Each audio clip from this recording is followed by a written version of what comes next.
Aloha, good morning, afternoon, or evening, depending on where you are. Welcome to our film screening and expert panel to address the military's climate adaptation.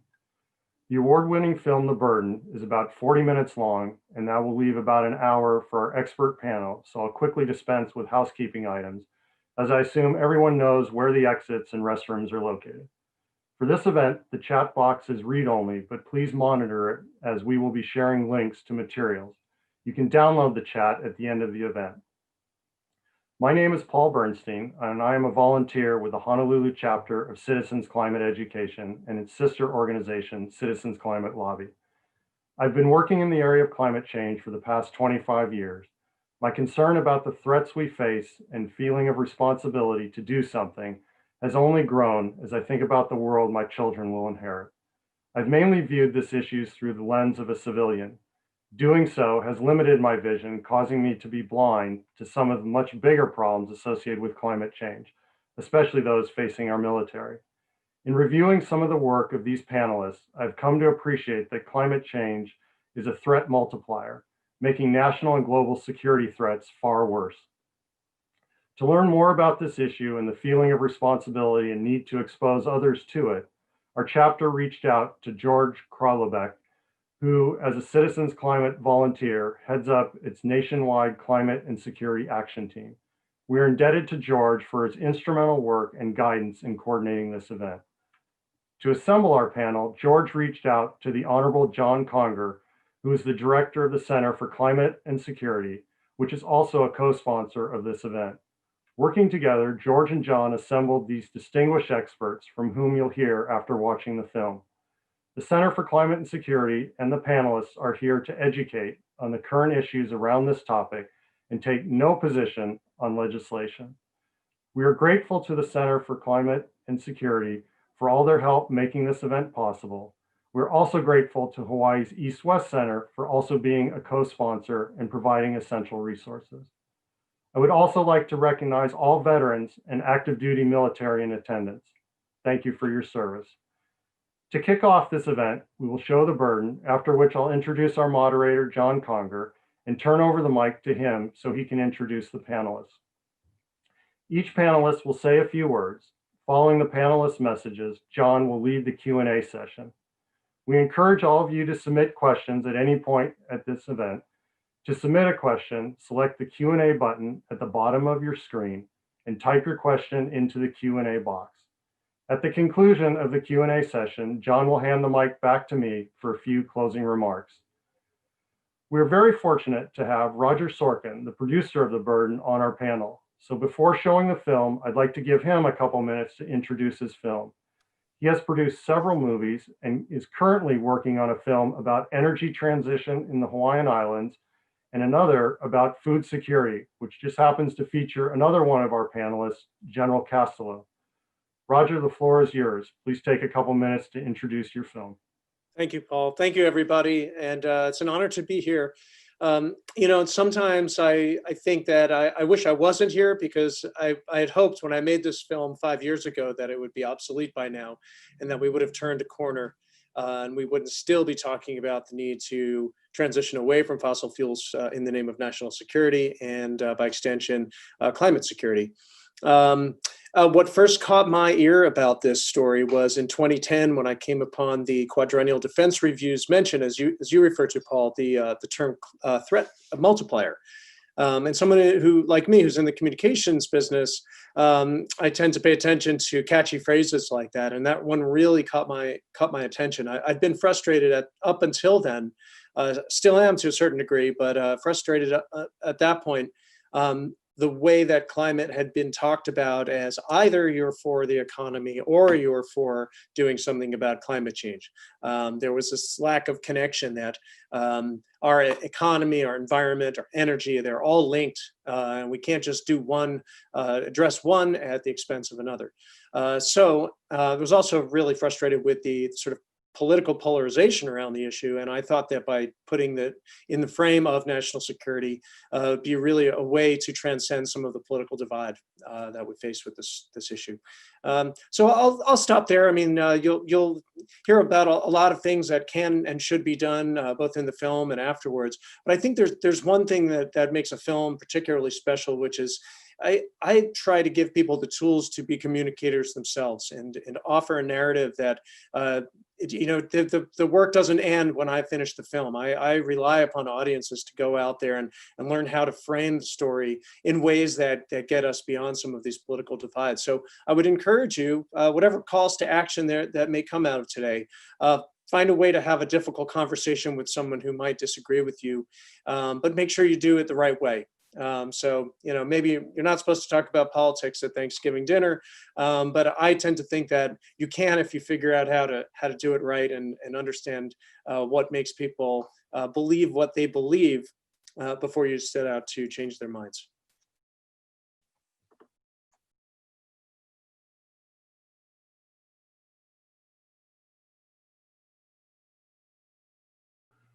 Thank you, Roger, for this excellent film. I feel a new sense of commitment every time I watch it. And thank you to the Honorable Sharon Burke, another one of our panelists, for your contributions to the film. At this time, I'd like to introduce our moderator, the Honorable John Conger. John Conger is Director of the Center for Climate and Security, where he oversees all of the center's programs and chairs the Climate and Security Advisory Group. In his government service, Mr. Conger served as Principal Deputy Undersecretary of Defense at the U.S. Department of Defense, providing advice to the Secretary of Defense on all budgetary and financial matters, including the development and execution of the DoD's annual budget of over $500 billion. Prior to this, John served in high-level DoD positions responsible for installations, the environment, and energy, overseeing a portfolio that included base closure, energy security, climate change, and management of $850 billion in real property. Before his DoD assignments, John served for 12 years on legislative staffs in the U.S. Congress. John holds a BS and an MS in aeronautics and astronautics from the Massachusetts Institute of Technology and an MA in science, technology, and public policy from George Washington University. Thank you, John, for moderating the panelist discussion. It's all yours. All right, thank you very much. Now I feel really excited after having watched that excellent film. My name's John Conger. As Paul mentioned, I'm the director of the Center for Climate and Security, and we're happy to be a co-sponsor of today's panel, today's event, today's screening.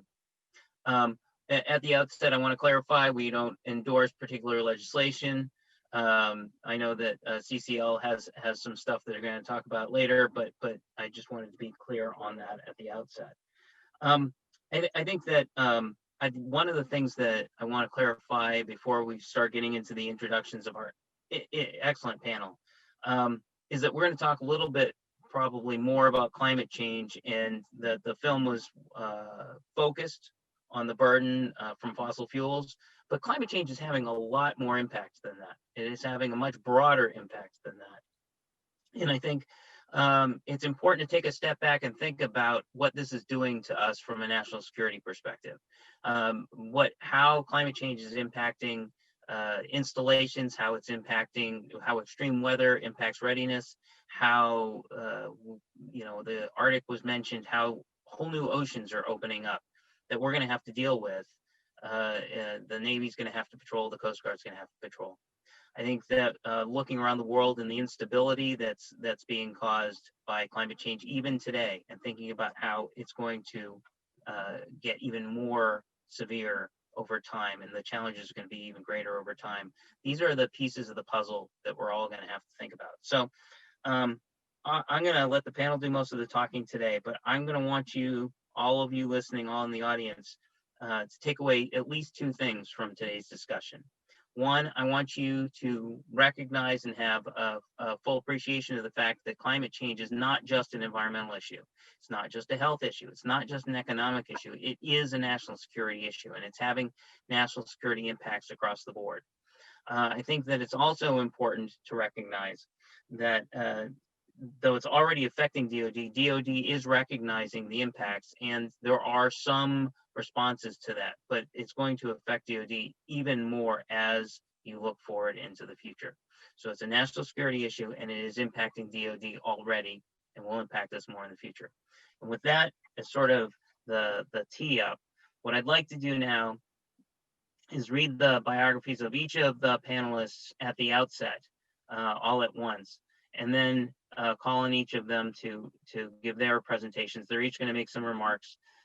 We've had some questions come in during the presentation, and there were some advanced questions that were sent in. And we'll go through those, and we'll try and get a discussion going.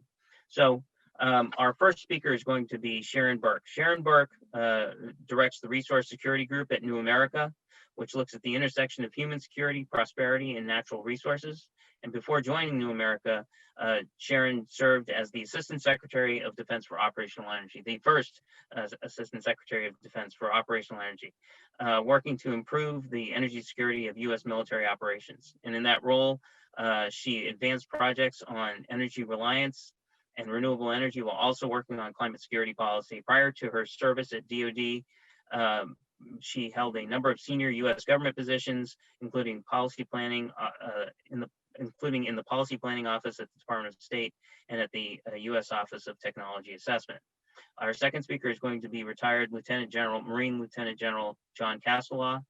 Lieutenant General Castellaw is president of Farm Space Systems, LLC, a provider of remote sensing services to agriculture and other sectors. He served in the Marines for 36 years, holding several operational commands while flying more than 24 different aircraft. His military career included serving with the UN during the siege of Sarajevo, command of the U.S. Joint Force in a multinational security and stability operation in East Timor, and as Chief of Staff for the U.S. Central Command during the Iraq War. His Pentagon tours included overseeing Marine aviation and the Marine Corps budget. Our third speaker is going to be Roger Sorkin. You heard Roger earlier. Roger is the founder and executive director of the American Resilience Project. He's an award-winning producer, writer, editor, and director of mission-driven films designed to strengthen civilizational security. And prior to founding ARP, Roger consulted with and created documentary and dramatic films for the U.S. Global Leadership Campaign, the American Cancer Society, USAID, NATO, Flex Your Rights Foundation, and more. He teaches energy and environmental communications at Fordham University and has lectured at NASA, the U.S. Military Academy at West Point, and the U.S. Naval Academy. And finally, last but certainly not least, Admiral Paul Zukunft, former Commandant of the U.S. Coast Guard. The Admiral serves on the Strategic Advisory Board of Liquid Robotics, the Arctic Policy Board at the Wilson Center, and is president of Paul Zukunft Worldwide Maritime Consulting, LLC. And I will also mention that both he and General Castellaw are on the advisory board of the Center for Climate and Security. The Admiral served 41 years on active duty with the Coast Guard, and while he was serving as Commandant, the Coast Guard attained its highest appropriation in history to modernize its fleet and upgrade aging infrastructure. I wonder if that's still true, Admiral. And upgrade aging infrastructure while attaining 4 clean financial audit opinions, the only armed service to do so. I think that's still true. The Admiral's 8 commands spanned the globe and included 3 Coast Guard cutters. In 2010, he served as the federal on-scene coordinator during the Deepwater Horizon oil spill, where he directed over 47,000 first responders, a flotilla of more than 6,700 vessels, and over 120 aircraft. So that's the panel you're going to get to listen to today. We're very excited to hear them all. And again, starting off and leading off, and you've heard her a lot already, but let's hear some more from the Honorable Sharon Burke. Hey, thanks, John. It's great to be with you all. Aloha. I can honestly say that I wish I were with you there instead of here. Well, it was great to see that film. It's been a long time since I've seen it, and there have obviously been a few twirls of the globe since that happened. Well, first of all, just to clarify, I know John introduced me, but I do not work at the Pentagon anymore. I now work for a nonprofit organization that's apolitical, and so I second what John said. I'm delighted to be here at the CLC's invitation, but we do different things than they do. And the other thing, of course, that's changed is that film was made before the big fracking boom in the United States, and it's changed the supply picture. So just a couple of words about that before I say a few other things to y'all. First, the United States, it's tempting to look at that picture now and say, well, why would we be there anymore? Why would we care about, global sea lines of communication anymore? The world economy still depends almost completely on seaborne transportation. And the United States economy is very tied in with that global economy and with trade. So it remains important to us that there be freedom of navigation worldwide. It's important to our economy. Unfortunately, that global economy is also still almost completely dependent on fossil fuels. So even though we're producing more at home, you heard Admiral Denny McGinn in the movie say that as long as we're using oil and there's a global market in oil, we're still tethered to all those geopolitical vulnerabilities. So even though it doesn't feel like it, because we're producing so much at home, we're still as much a part of that global market as we were back when this film was made. And then the military still is completely dependent, well, mostly dependent on liquid fuels. About 3/4 of the energy they use is petroleum, is liquid fuels. That hasn't changed. And first of all, most of those operations overseas are overseas, and they buy the fuel overseas because fuel is heavy and it's high volume. You got to buy it where you are. So no matter what's happening at home, they're still going to be buying fuel where they operate. And then also, you heard the Marines and others in that movie talk about how their supply lines are vulnerable because they're moving so much fuel, and because the battlefield now, you're not behind your own lines all the time, you're out in the fight. That hasn't changed, right? We're still a military that requires a great deal of fuel, and now one that's very electricity intensive too, and those supply lines are still vulnerable. So I just wanted to start there to say that while things have changed a great deal, in some ways they haven't, and it's a little counterintuitive. Just to remind people too that I want to talk about the nature of the military as a consumer. First of all, this is a mission-driven organization, and their mission is to protect the country. It's to fight and win the nation's wars. Now, there are ancillary missions to that. They also deter war. They try to prevent war. They work with allies and partners to build up our ability to protect this country. They also are responsible for humanitarian and disaster relief missions, as you saw in the film. But the core mission is to protect the country. Now, it's really important to remember that everything else is secondary to that. Okay, now it takes a lot of energy to prosecute that mission. You saw in the film that it's the number one consumer in the country, likely in the world. But you got to put that into perspective. The number one as a single institution, that adds up to about 1% of all US consumption of fuel. So it's about the same. It's comparable to, say, American Airlines, or what American Airlines was before coronavirus in terms of its level of consumption. So for a single institution, it's a huge amount of fuel, but they can't fix the problem alone. 99% is in the civilian world, and so we got to do our part to fix the problem, both in terms of energy security and in climate change. So it's really important to understand that they don't stand alone on that. Now, the fact that there's vulnerabilities there at the geopolitical level, at a tactical level, and how they operate, all the things you saw laid out in that film, it can be a really powerful innovation pull. And so that remains true. That's important. Since this new administration has come in, there's continued to be some progress in improving the energy operations of the military, not as much as we'd like, for sure. Climate change has certainly diminished. We were beginning to really consider how it would affect military operations, how it would affect security issues. That's definitely diminished in the recent years as a priority for the Pentagon. But there still remains some progress on all of these issues at the Pentagon, and we can talk more about that if there's interest. But I want to go back to this concept that civil society is the most important driver. The military, again, is important for fighting and winning wars, but we also, as a country, need to invest more in security building and in building peace. I mean, at the end of the day, what is the point of war, right? War is to get you to a peace that you can't reach any other way. So as a country, we've invested a lot more in our means of warfighting than we have in our means to build security and to build peace. And I think that's one thing that we also need to take into account, that as a country, we got to do a lot better on what it means to build security in the world that we live in now. And I think the coronavirus has really brought that home, right? Like that's a security threat in the sense, in the most broad sense, in that, what makes you safe, what makes you prosperous, what takes care of you at home has been thoroughly undermined by a virus. And we weren't ready for that. So to be secure, we have to also look at, and particularly when we're talking about climate change, not just what the military needs to do to be ready for its own missions, but also what we need to do as a society. And climate change is fundamentally a civil society responsibility. So I just wanted to start with those overview comments, and I'm happy to be here as part of this panel and to see this excellent film again. Thank you. Thank you so much, Sharon. Next, we've got General Castellaw. General.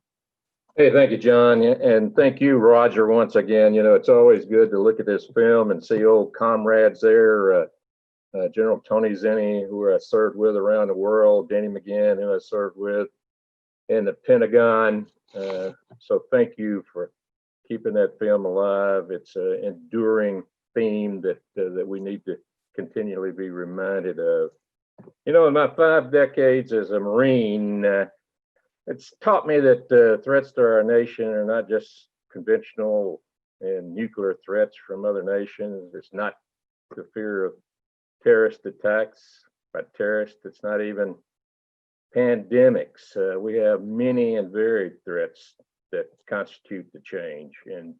And I, through my experiences, see the impact on our national security, the energy, climate change, and food insecurity gives. I spent the majority of my operational time during the first 2/3 of my career, not in combat, but conducting humanitarian stability and security operations such as typhoon recovery operations. In Roger's film, you saw Marines conducting recovery operations in the Philippines. That is always a challenging mission to do. Coordinated shipments of food and medicine to the former Soviet Union after the wall came down. I led U.S. forces when we were restoring peace and security and stability to East Timor. Coordinated repatriation of rebels and their families in Angola. Planned non-combat evacuation operations in Chad, and then coordinated food drops to the enclaves in Bosnia. These operations all gave me a strong appreciation for how non-military factors can come into play.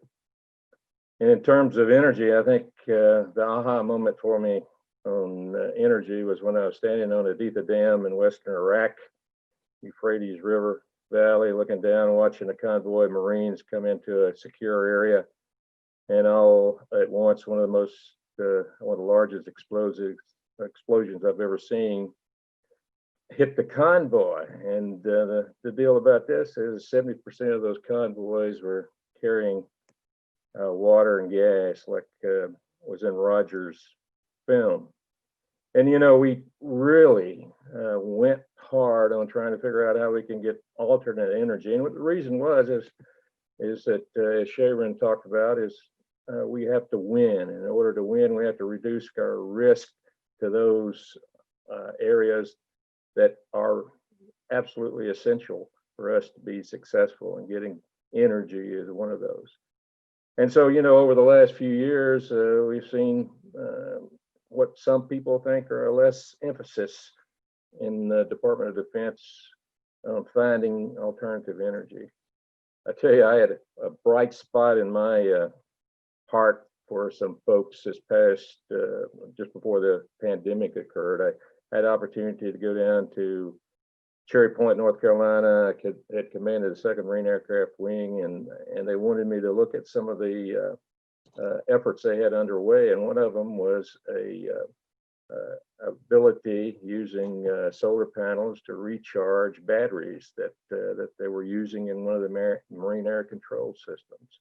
So when we talk about, or we're concerned about what's going on at DoD now, Sharon and General Zinni and Denny and Gensler and the others lit a fire when they were in charge, and it's being carried by the younger folks. They're the ones that are doing the innovation now that I've been able to see in the Department of Defense they're looking for better ways to reduce our risk in the energy realm. And we talk about climate change. I think we've long understood the link between the instability around the world and a changing climate, extreme heat, drought, other forms of resource competition that's were generated by shrinking resources. And I had the opportunity to visit Chad, and I first started there over 30 years ago when I went down to do planning for potential non-combatant evacuations when the Chadian rebels were attempting to do a coup. And I had the opportunity to prowl around the Lake Chad Basin. And what I saw happening there was that, the Sahara Desert's coming south at about a mile a year. And what that's doing is pushing the herdsmen further south. On the lake itself, and again, I was just there 2 years ago, it's remarkable how much of the lake is gone due to mismanagement as well as reduced water input from rain and so forth. Really remarkable how little is left. With 200,000 fishermen have been forced off. And both the fishermen and herdsmen are moving south into an area where the farmers have traditionally been. And what you're having there is a conflict between the farmers, the herdsmen, and the fishermen. And in an area also where there's a lack of good governance, you're getting chaos, and coming in there are outfits like Boko Haram who are using the opportunities and the chaos to go ahead and do this. To take over. So it's really something to see. And I'll close out talking about food insecurity. I had the opportunity to see how the impact of on migration and movement we have with some of the areas that are going to be under intense temperature change over the next years. Which will reduce the opportunity for them to grow food and generate movement, then which will provide instability for their neighbors. Again, it's a complex world. We have an opportunity to make a statement and to be a part of the solution, and I look forward to your questions. Thank you. Thanks, General. Next, we're going to go to Roger Sorkin. Roger. Thank you, John. I'll be brief since I held the floor a little bit earlier. I'll just return to, it's probably clear to you all, I'm probably the least qualified energy expert here. So I won't talk much about that other than to say that I think the communication piece is really critical. And, thinking about how an issue like this became politicized over time when it never needed to be. I think we maybe missed the opportunity to craft the frame, the narrative in the right way early on. And so what I always like to think of, I think in terms of a strategic narrative, and I actually take that phrase from a man who appeared in the film, Captain Wayne Porter, at the time was a strategist for the then joint chairman of the Joint Chiefs of Staff, Admiral Mike Mullen. He co-wrote a paper called A New National Strategic Narrative. And the concept really stuck with me. And really to distill the meaning of a strategic narrative, it's really basically a story that everyone can relate to, or a story that can unify people and to which everyone can relate in their daily lives.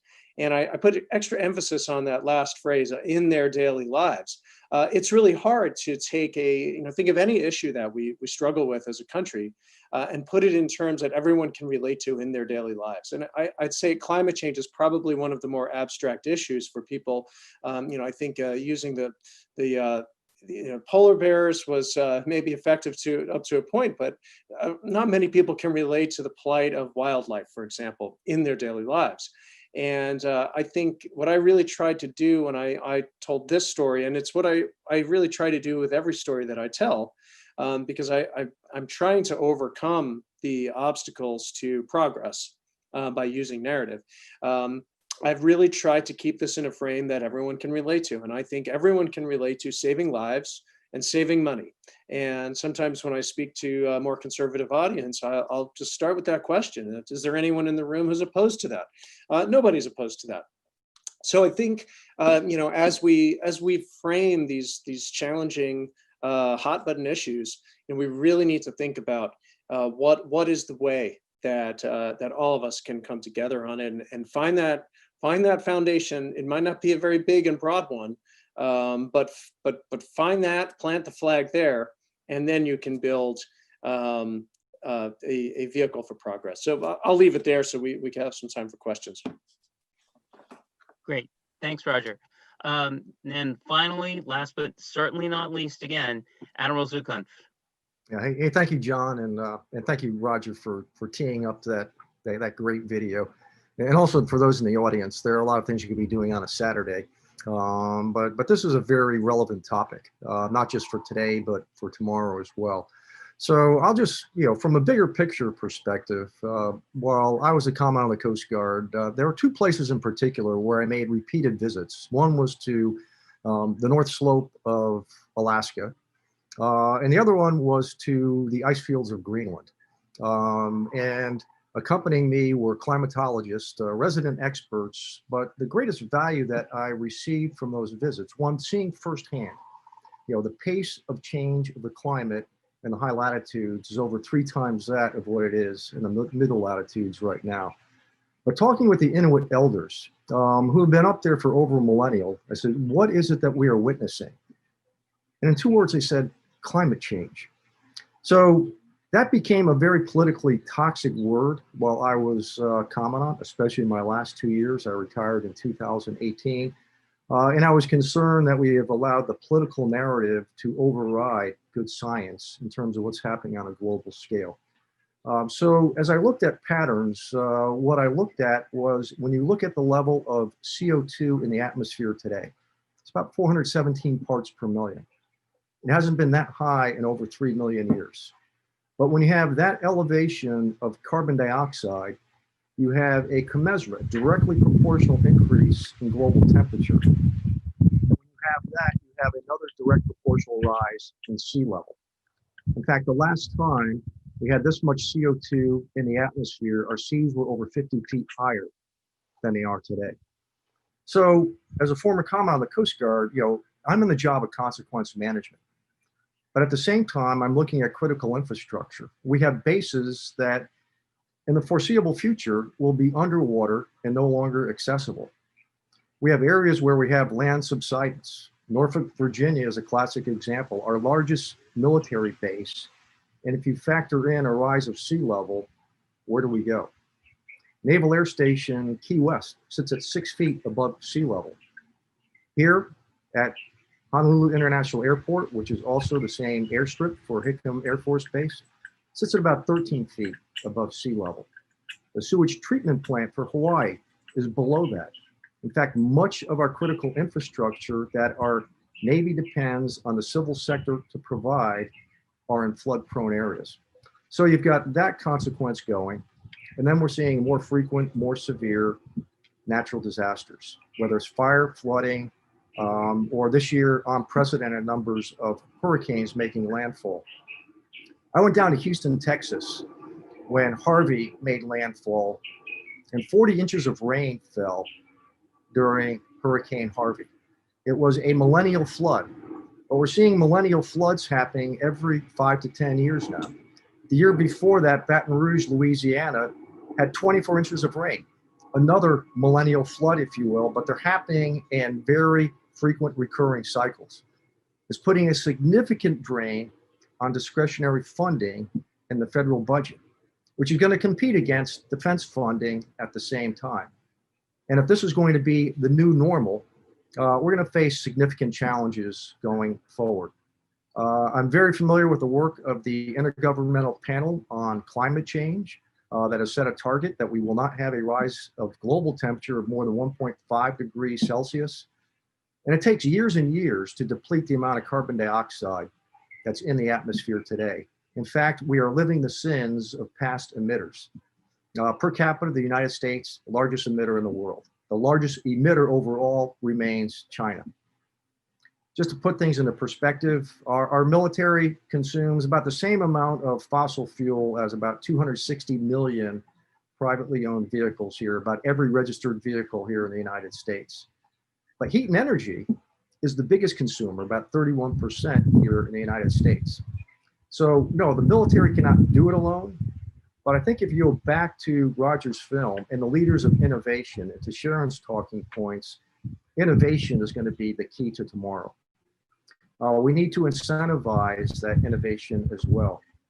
And let our military planners, who do not have a political bone in this fight, but are probably the best planners on the face of the earth, and come up with a way of how do we adapt? How do we adapt our infrastructure? How do we capture the carbon that is in the atmosphere today, where a number of states right now have net zero targets, but still are challenged with the means to do so? So I just leave that as points to ponder and look forward to shifting to a question and answer. And again, I thank all of you for joining us here on this, what is a gorgeous Saturday here in the Aloha State. Mahalo. Thanks, Admiral. I wish I was there with you. This is a fake background, but it allows me to avoid everybody looking at my house, which I didn't clean. With that all said, let's pull in your last comments to some of the questions that I have here that have been given to me in advance. What I'd like to, so you painted a picture of the impact of climate change on the military. You talked about installation impacts, you talk about mission impacts, you talked about the Arctic. What is the military's view on climate change? And you mentioned, you alluded to the last couple of years of your term being difficult talking about climate change. How does the change of administration change the military's view on all of this, or is the military fairly stable? And after you answer, Admiral, maybe anybody else who wants to comment. Yeah. Well, I think, as a service chief, the Coast Guard, but I think it's true of most military services, our energy costs are split about 70%, 30%. 70% is operational. 30% of that is installations. Many of our installations across the military now are going to alternative energy sourcing for housing, for other utility services on those bases. So it's a bold step forward.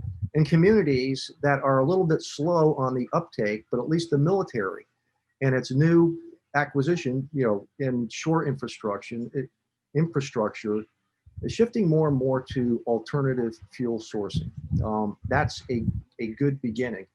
But the ships and the aircraft that we operate today and those prime movers are sole source fuel, liquid fuel. And so until we recapitalize that with alternative fuel sources or re-engine those, we're going to be in this for a protracted period of time. But can we manage this on the margins? Absolutely. Can we incentivize our research and development efforts to capture some of this carbon in the atmosphere? I think even more importantly, it's just like our alliances. If the United States military is leading the way, will other nations follow? Because the US alone cannot diminish the amount of CO2 in the atmosphere today. It's a serious dialogue and not confrontation we need to have with the largest emitter, China. In fact, the three largest are China, US, and Russia. That triad does not normally see eye to eye on matters, but can we at least come to a gentleman's agreement, if you will, that we need to get in front of this problem, not go about fixing blame, but let's look for solutions that are mutually acceptable. Did anybody else want to comment? What does the military think in general about climate change? Whether are they apolitical? Does anybody else have a thought or two to add to that? And then I'll shift. I'll just jump in real quick with an anecdote. I had my own learning curve here. And Sharon might remember when I conducted my interview with her, I was also interviewing Colonel Bob Charette at the time. who was running the operational energy office. And I was conflating the two. And I thought that everybody who was working on this issue would have something to say about climate change and energy. And it was just made very clear to me, probably in a more serious way by Colonel Charette than Sharon was more diplomatic, but I guess in keeping with Bob Charette's central casting appearance as a Marine colonel, sort of bear down on me when I asked him about climate change. He just looked at me and said, I just do energy. It's not something I'm thinking about. But at the time, the Navy had a task force climate change. And they were that was their mission to study the effects of climate change. I believe that task force doesn't exist, but from my own observation and maintaining contact with some of the career folks at DoD, the work continues, but the language that is used is different. So you'll hear people talk about resilience more at DoD. You won't hear the phrase climate change for fear of I guess political consequence. All right. Thanks. I want to shift now. You mentioned the difference between climate change and energy. There were a couple other, obviously the film was focused on energy, and there was, I want to say, dozens of shots of biofuel in the film.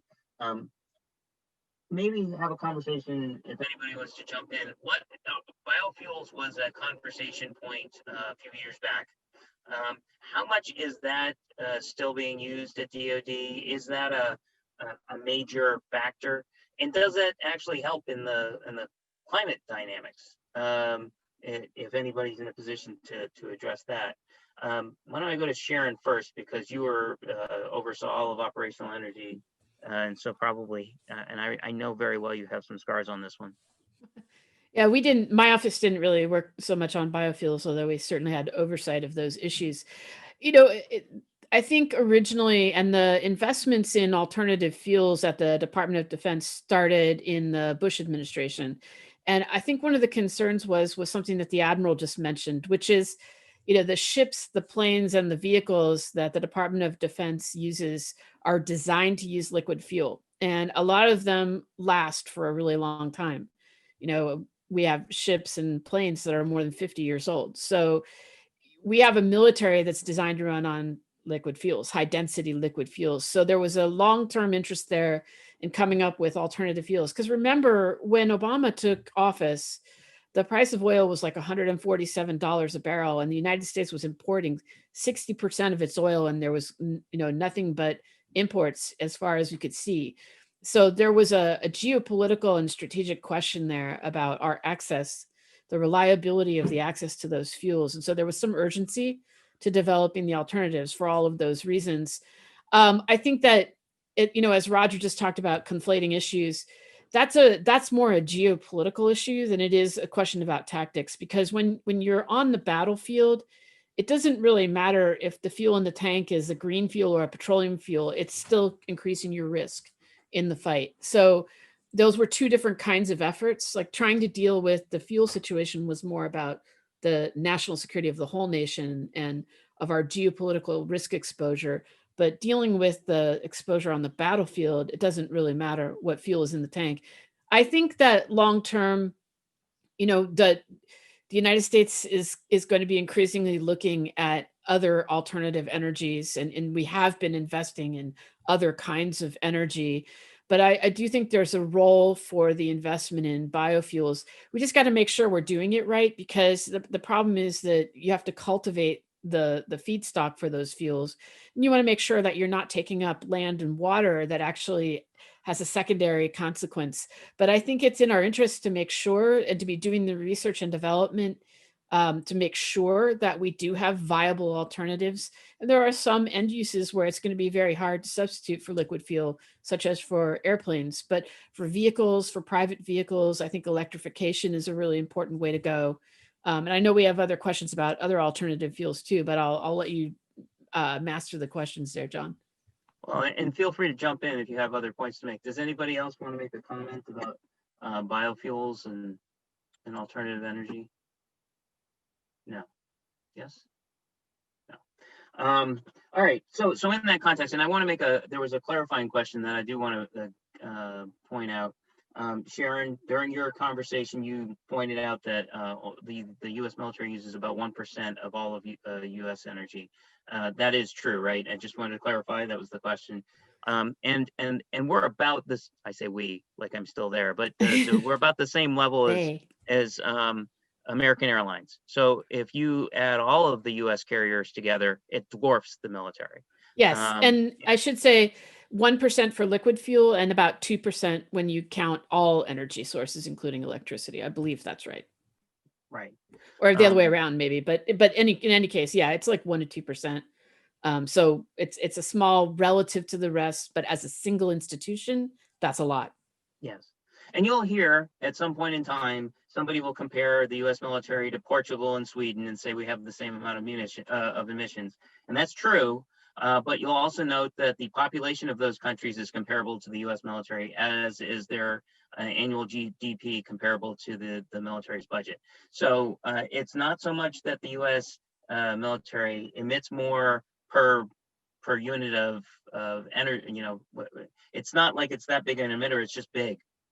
And I think, so and just going to say, I think the reason that's important is that you're not going to solve America's problem by cutting the carbon footprint of the Department of Defense. Don't let yourself, don't let your neighbors, don't let your governor, don't let your senator off the hook. The civilian sector in the United States, we have to solve this problem. We won't solve it by just aiming at the military. So let's transition a little bit then. If we're not going to solve the problem by focusing on the military's emissions, why does the military care about climate change? Are there, our past sins have sort of programmed into the global system 30 years of changes that we're going to have to deal with, even if we all went to zero emissions tomorrow. There are bad things that are going to happen all around the world. What should the military be doing, or the armed forces in general, be doing differently to deal with those problems that are coming down the road that we haven't even seen yet? Or what are the top 1 or 2 things that we should change? Admiral? Yeah, well, first thing I would look at, John, is just our contingency plans. The introduction, if you will, of the environmental refugee. People that are fleeing low-lying islands, especially out here in the Pacific. The former president of Kiribati acquired 80,000 acres in Fiji because he foresaw it's just a question of time before his island is awash. And so we have other Pacific island nations, many of whom we have treaties with, that we, the United States, will protect their sovereignty, going back to a World War II model. But in this case, it's not an invading amphibious force, it's an invading ocean. So that needs to be factored into our contingency plans as well. And as General Castellaw mentioned, no one does logistics better than the United States, especially in some of these very difficult to reach areas. When I was up in Alaska, the town formerly known as Barrow, nearly lost their only source of water, a reservoir, due to seawater inundation because of a storm, because they no longer have sea ice to act as a natural barrier during the winter storms. In fact, you've got over 30 villages in Alaska alone that are in danger of coastal erosion and then having to relocate as well.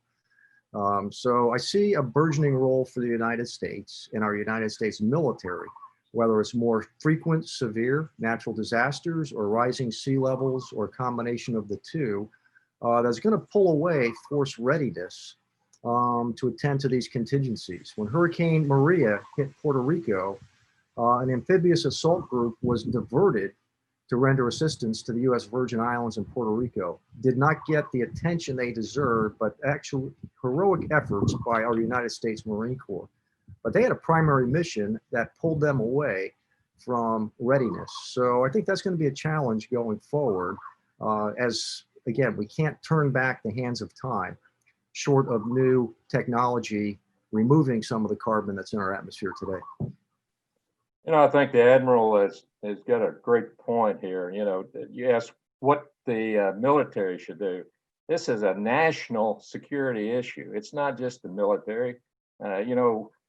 We have a tendency to think that we can tell the military, okay, go do this and get it done. That's not, sort of how it works. Right now, we're in a situation where we've got so many challenges with our military. With the triad. What are we going to do with the triad?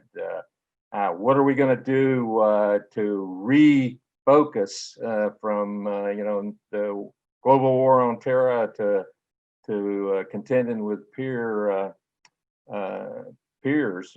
potential China and so forth. So, let's bring the other folks in here. Let's get what we've been very good in the past to bring in the diplomatic, economic, and the other factors in here, and say, hey, you are a part of the national security focus. You have to pull your load. You have to look at what we can do in Lake Chad Basin. How can we bring some kind of focus on doing something about that in terms of working on it? And could we, instead of what we're doing in terms of our national agricultural policies, which right now support, fence row to fence row, can we look at how we can create incentives to use the soil as carbon sinks? How can we pull more soil carbon out of the air to reduce gases in the atmosphere? How can we make that more able for, or more profitable for the farmers to do? So there are a lot of things that we need to bring online instead of saying, okay, military, what are you going to do? And I'll just jump in, and some of the discussion around the world as to how the geopolitical situation affects our military, and by extension, I would say that the tax dollars that we all spend as citizens, and the sacrifices that we spend in the lives of our citizens. We have it right here at home. We have the largest concentration of military installations in the Hampton Roads region of Virginia. There are, I think, something like 14 different installations. All the service branches have a lot of real estate there, and that land is it's not only water coming up, but it's, I'd say, talking about conflating issues, sometimes people conflate climate change with environmental change. Not every environmental change is related to climate change caused by emissions, but the basic fact is that the land in Hampton Roads is subsiding, which is a natural occurrence. And of course, the seas are rising. And so, I think that region, and I'll give just a quick plug, the follow-up film to The Burden was called Tidewater, and it's about this particular story if anybody wants to see it. But you can learn a lot about how climate change is affecting our military on our own shores. And the people that live in that region, there's a lot of folks that are they're military families. There are a lot of veterans that live in that community. So it's been my hope that you'd start to hear a lot of noise coming out of those constituencies, and that the congressional delegations and other leaders in those areas would take note. Sharon, did you have anything? There was, in a related sense, there's one question that I really wanted to address, which my dog has decided to chime in. So if you hear some squeaking, that's not me. Is from Commander Bob Hallahan. He mentioned that, we seem to be moving in the wrong direction as a country. We pulled out of the Paris Accords, we ended the Clean Power Plan, and we shut down Task Force Climate Change in the Navy. And he's right to express some frustration and distress, I think, about why can we not keep moving forward? And I agree with you. I think that that's a really important question for us, especially as we're all deciding who to vote for. But I also want to give you some reassurance, which is we have not been standing still as a country. The big research project I'm involved in right now is talking to people all over the country at the city level about what they're doing to deal with climate change, because that's where it really happens. We have to actually, it's a global issue that we can only solve globally, but you have to solve it one city at a time and one municipality at a time.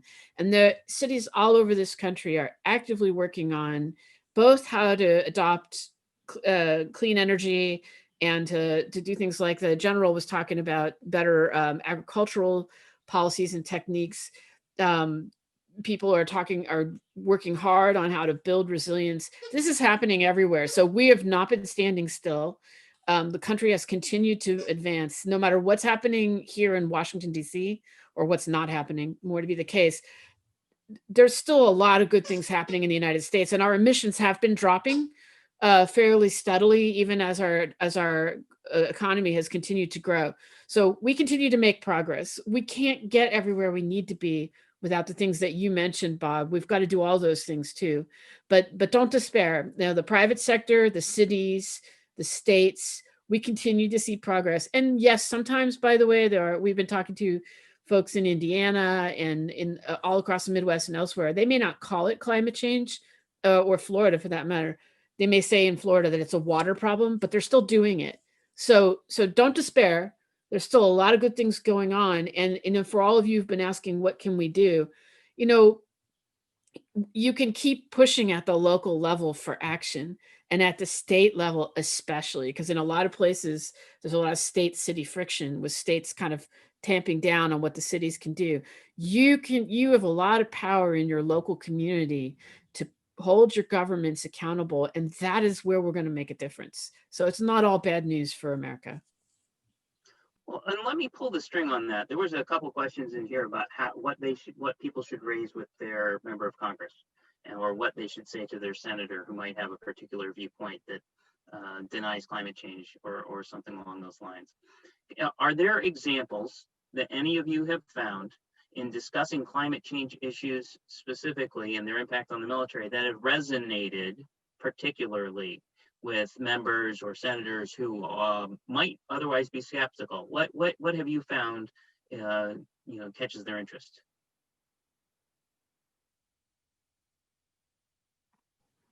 I'll jump on that one first, John. Some of it's aspirational.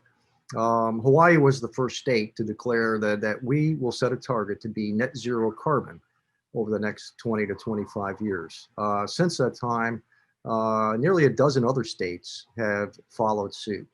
And not all of those blue states or red states, but we really need to make this aspirational that will survive, one political regime to the next, really from the grassroots going forward, that we are committed to going net zero carbon. Now, with that, obviously, there needs to be incentives. As an example, I am off the grid here in Hawaii. We have solar panels and we live in a state where we get plenty of sun. But there was a tax incentive to do that as well. So we need to look at incentives. At the same time, when you look at incentives that are to harvest fossil fuel, put this back on big oil to incentivize carbon capture, not carbon exploitation.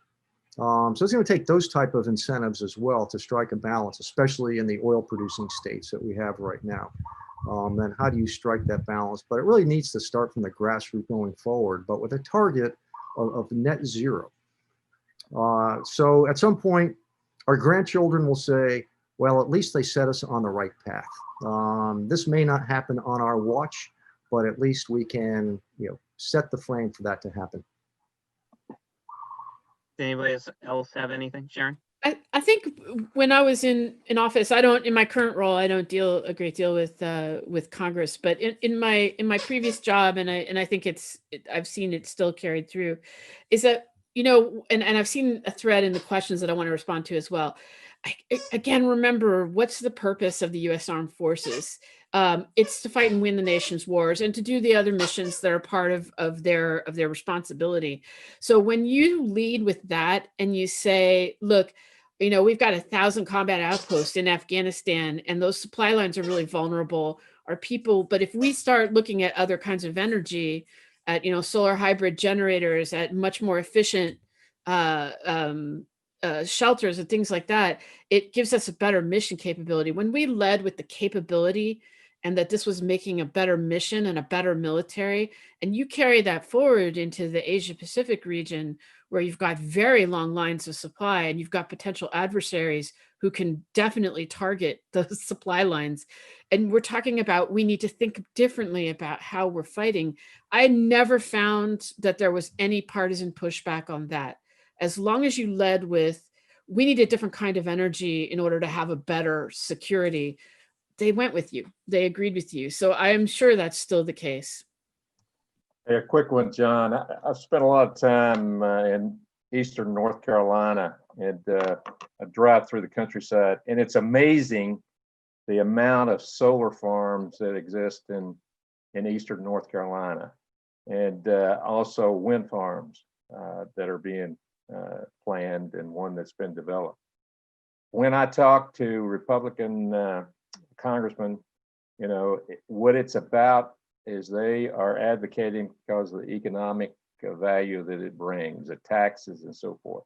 So a lot of it has to do with the area that we're talking about. In those areas where they're economically depressed, where they've got a lot of open farm land, then when we meet with those folks, the argument that what we're talking about here is increasing the economy and helping those, increasing the tax base, then that resonates. I think too, since we left the Department of Defense, there's a new national defense strategy that really puts great power competition at the heart of it. And I think this issue of competitiveness and how you compete and what that means, that energy certainly plays a part of that, and climate change. Like talking about how climate change is going to shape the strategic interests of China and the United States. It's going to shape our economies and our ability to compete both militarily and economically, is also a way to approach, you know, anyone of any party on this issue, that this is part of how we succeed in a competitive environment. Let me put, we only have a few minutes left. I want to pull on that string, Sharon, and talk about international a little bit. Now, one of the questions that I have heard in Congress any number of times is, are you saying that climate change is a bigger national security issue than, name your issue, terrorism, Russia, China, etc.? And it's the wrong question. So I'm not going to ask that question because I think that fundamentally climate change is shaping the global environment in which we deal with all those threats. And so therefore, it shapes each one of them. What are some ways that climate change is shaping the threats from China or from Russia or from pick one?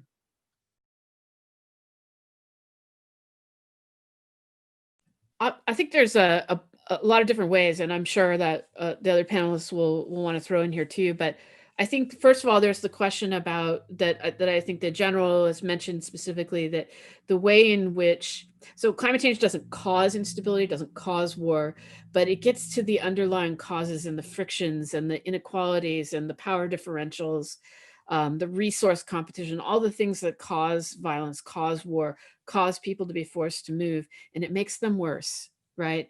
So understanding where that's going to be a problem, and where climate change is likely to destabilize countries, and particularly, you know, where we have very vital national interests, we need to know that. Another way that's a little more subtle, but I think is super interesting, is, you know, the United States and China both are going to have, like, our agriculture will be affected, is being affected by climate change, and so is our trade partners. And we're also getting through a clean energy transition that requires certain minerals. Well, we all get them from the same places. Those are also, I think, pressures that climate change affects and shapes, that I think that it's in our interest to understand better. Did anybody else want to jump in on that? And I'm going to layer in, there were a couple questions just now about climate refugees. So I know that was mentioned earlier, but ways in which climate change shapes international threats.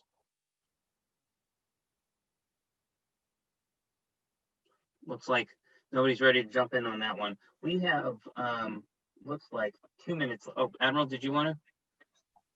No, I think it's fairly well known that the whole Arab Spring in Syria, much of that was fomented by a drought and displaced farmers and the inability of a centralized government to care for its people, which really became the tipping point of how we ended up where we are today.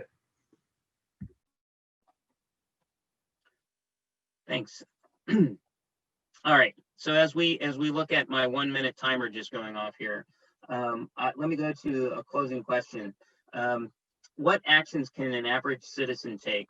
And frankly, let's go a little broader than that. What can communities do to support the military and to increase security for troops and their families who are affected by the climate crisis? And I'm going to broaden that. And how can communities support their local installations? And how can folks contribute in any way?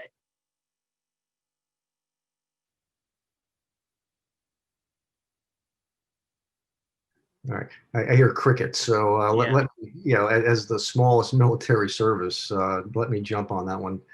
So first of all, the constituents and our military installations are codependent.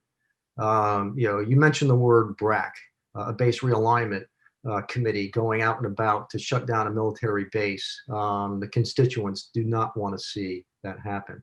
So let's look at, say, Annapolis, or even our Coast Guard training facility in Cape May, New Jersey. They're in standing water, you know, on sunny days. You know, we may reach a point in time where we either have to make investments in that infrastructure or we're going to have to relocate. When Hurricane Sandy hit New York, we had a Coast Guard installation that sits on shifting sand and was washed out to sea. And the smart thing to do was not to rebuild it. Instead, we had a $300 million supplemental to rebuild an installation on shifting sand.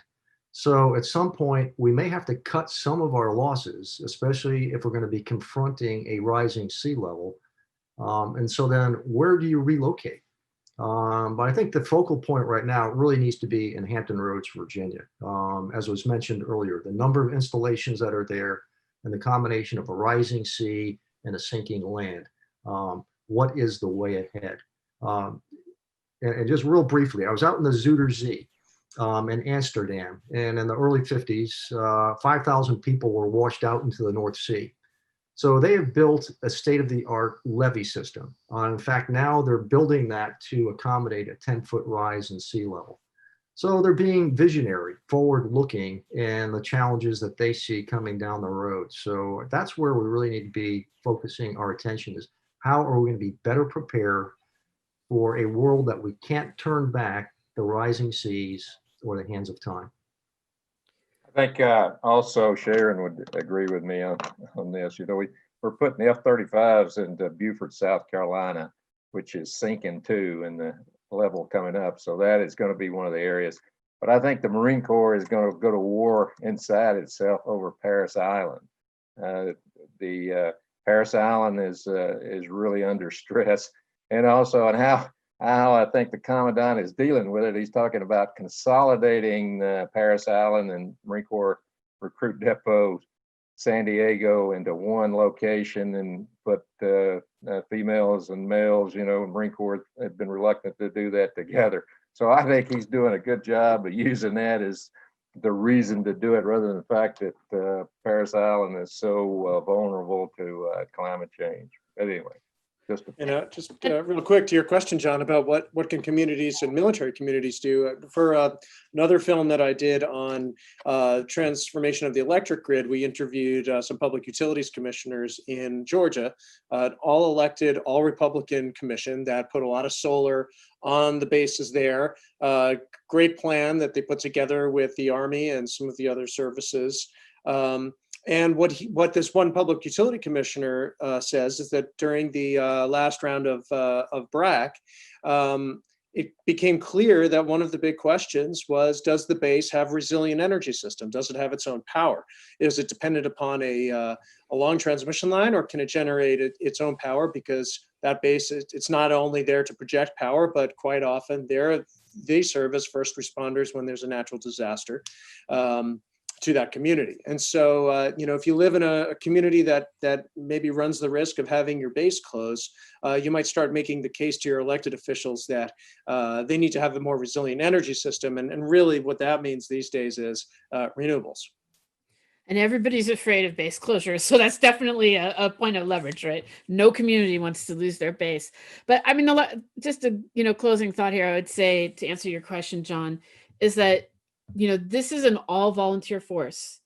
Everyone who serves in the armed forces volunteered for that job. And we are very fortunate as a country that we have such a highly trained professional force, that the gentlemen you see here today on this panel are this is what it's like, right? To have somebody who is a true pro at what they do, but they're still volunteers and they're your fellow Americans and they're part of your community. When you have a base in your community, they're part of your community and they want to be part of your community. They recruit from your community, they coexist with your community. And even when they go overseas, they're generally trying to, execute a strategy that requires the local community's participation and support.